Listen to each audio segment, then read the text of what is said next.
መጽሐፈ ነገሥት ቀዳማዊ ምዕራፍ 2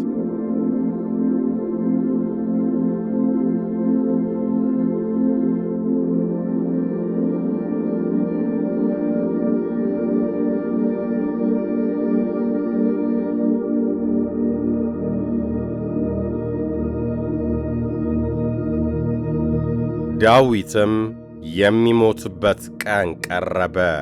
ልጁንም ሶሎሞንን እንዲህ ሲል አዘዘው፣ እኔ የምድሩን ሁሉ መንገድ እሄዳለሁ፣ በርታ፣ ሰውም ሁን።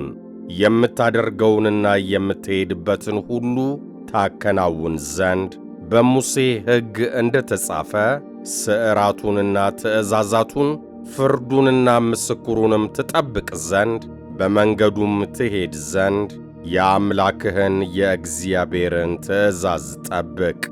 ይኸውም ደግሞ እግዚአብሔር ስለ እኔ ልጆች መንገዳቸውን ቢጠብቁ በፊቴም በፍጹም ልባቸውና በፍጹም ነፍሳቸው በእውነት ቢሄዱ ከእስራኤል ዙፋን ሰው አይቈረጥብህም ብሎ የተናገረውን ቃል ያጸና ዘንድ ነው።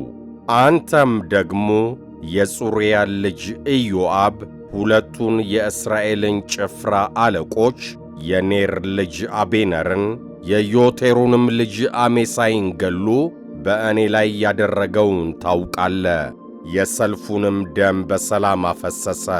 በወገቡም ባለው ድግና በእግሩ ባለው ጫማ ንጹሕ ደም አኖረ።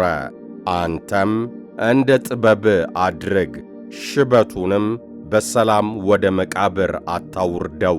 ከወንድምህም ከአቤሴሎም ፊት በሸሸው ጊዜ ቀርበውኛልና ለገለዓዳዊው ለቤርዜሊ ልጆች መልካም ቸርነት አድርግላቸው፣ በማዕድም ከሚበሉት መካከል ይሁኑ። እኔም ወደ መሃናይም በሄድኩ ጊዜ ብርቱ እርግማን የረገመኝ የብራቂም አገር ሰው የብንያማዊው የጌራ ልጅ ሳሚ እነሆ በአንተ ዘንድ ነው። እርሱ ግን ዮርዳኖስን በተሻገርኩ ጊዜ ሊቀበለኝ ወረደ። እኔም በሰይፍ አልገድልህም ብዬ በእግዚአብሔር ምዬለታለሁ። አንተ ግን ጥበበኛ ሰው ነህና ያለ ቅጣት አትተወው፣ የምታደርግበትንም አንተ ታውቃለህ። ሽበቱንም ከደም ጋር ወደ መቃብር አውረድ። ዳዊትም ከአባቶቹ ጋር አንቀላፋ፣ በዳዊትም ከተማ ተቀበረ። ዳዊትም በእስራኤል ላይ የነገሠው ዘመን 40 ዓመት ነበረ። በኬብሮን 7 ዓመት ነገሠ። በኢየሩሳሌምም 33 ዓመት ነገሠ። ሶሎሞንም በአባቱ በዳዊት ዙፋን ተቀመጠ፣ መንግሥቱም እጅግ ጸና።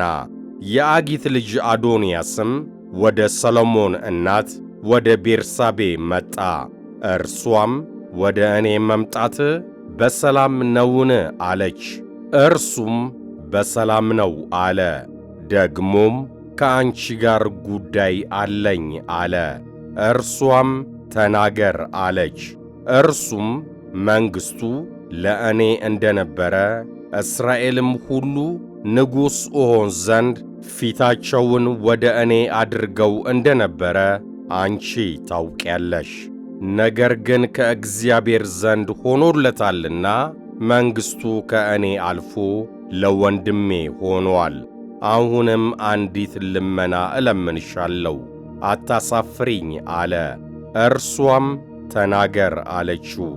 እርሱም አያሳፍርሽምና ሱነማይቱን አቢሳን ይድርልኝ ዘንድ ለንጉሡ ለሰሎሞን እንድትነግሪው እለምንሻለሁ አለ።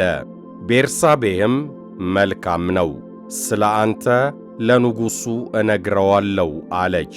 ቤርሳቤህም የአዶንያስን ነገር ትነግረው ዘንድ ወደ ንጉሡ ወደ ሶሎሞን ገባች።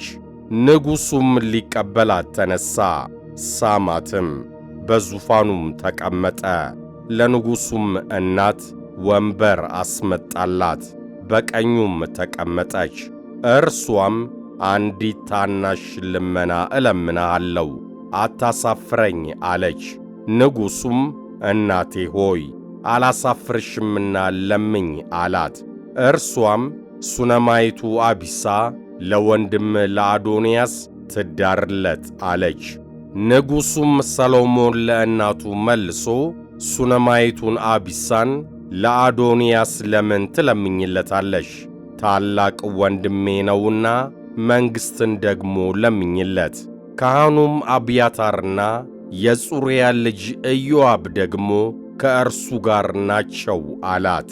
ንጉሡም ሰሎሞን አዶንያስ ይህን ቃል በሕይወቱ ላይ አለመናገሩ እንደሆነ እግዚአብሔር ይህን ያድርግብኝ፣ ይህንም ይጨምርብኝ፣ አሁንም ያጸናኝ፣ በአባቴም በዳዊት ዙፋን ላይ ያስቀመጠኝ፣ እንደ ተናገረውም ቤትን የሠራልኝ ሕያው እግዚአብሔርን ዛሬ አዶንያስ ፈጽሞ ይገደላል ብሎ በእግዚአብሔር ማለ። ንጉሡም ሰሎሞን የዮዳሄን ልጅ በናያስን ላከ። እርሱም ወደቀበት ሞተም። ንጉሡም ካህኑን አብያታርን አንተ ዛሬ የሞት ሰው ነበር፣ ነገር ግን የአምላክህን የእግዚአብሔርን ታቦት በአባቴ በዳዊት ፊት ስለተሸከመ አባቴም የተቀበለውን መከራ ሁሉ አንተ ስለተቀበልህ አልገልህምና በዓናቶት ወዳለው ወደ እርሻ ሂድ አለው። በሴሎም በዔሊ ቤት ላይ የተናገረው የእግዚአብሔር ቃል ይፈጸም ዘንድ ሰሎሞን አብያታርን ከእግዚአብሔር ክህነት አወጣው። ለኢዮአብም ወሬ ደረሰለት። ኢዮአብም አቤሴሎምን አልተከተለም ነበር እንጂ አዶንያስን ተከትሎ ነበር። ኢዮአብም ወደ እግዚአብሔር ድንኳን ሸሽቶ የመሠዊያውን ቀንድ ያዘ። ንጉሡም ሰሎሞን ኢዮአብ ወደ እግዚአብሔር ድንኳን ሸሽቶ መሠዊያውን እንደያዘ ሰማ። ሰሎሞንም የዮዳሄን ልጅ በናያስን ሂድ ውደቅበት ብሎ አዘዘው። በናያስም ወደ እግዚአብሔር ድንኳን መጥቶ ንጉሡ ውጣ ይልሃል አለው። እርሱም በዚህ እሞታለሁ እንጂ አልወጣም አለ። በናያስም ኢዮአብ የተናገረው ቃል የመለሰልኝም እንዲህ ነው ብሎ ወደ ንጉሡ ወሬ አመጣ። ንጉሡም አለው እንደ ነገረ አድርግ። ኢዮአብም በከንቱ ያፈሰሰውን ደም ከእኔና ከአባቴ ቤት ታርቅ ዘንድ ገድለ ቅበረው። አባቴ ዳዊት ሳያውቅ ከእርሱ የሚሻሉትን ሁለቱን ጻድቃን ሰዎች የእስራኤልን ሰራዊት አለቃ የኔርን ልጅ አቤነርን የይሁዳንም ሰራዊት አለቃ የዮቴርን ልጅ አሜሳይን በሰይፍ ገሎአልና እግዚአብሔር ደሙን በራሱ ላይ ይመልሰው። ደማቸውም በኢዮአብ ራስና በዘሩ ራስ ላይ ለዘላለም ይመለስ። ለዳዊት ግን ለዘሩና ለቤቱ ለዙፋኑም የእግዚአብሔር ሰላም ለዘላለም ይሁን። የዮዳሄም ልጅ በናያስ መጥቶ ወደቀበት፣ ገደለውም። በምድረ በዳም ባለው በቤቱ ተቀበረ። ንጉሡም በእርሱ ፈንታ የዮዳሄን ልጅ በናያስን የሰራዊቱ አለቃ አደረገ። በአብያታርም ፈንታ ካህኑን ሳዶቅን አደረገ።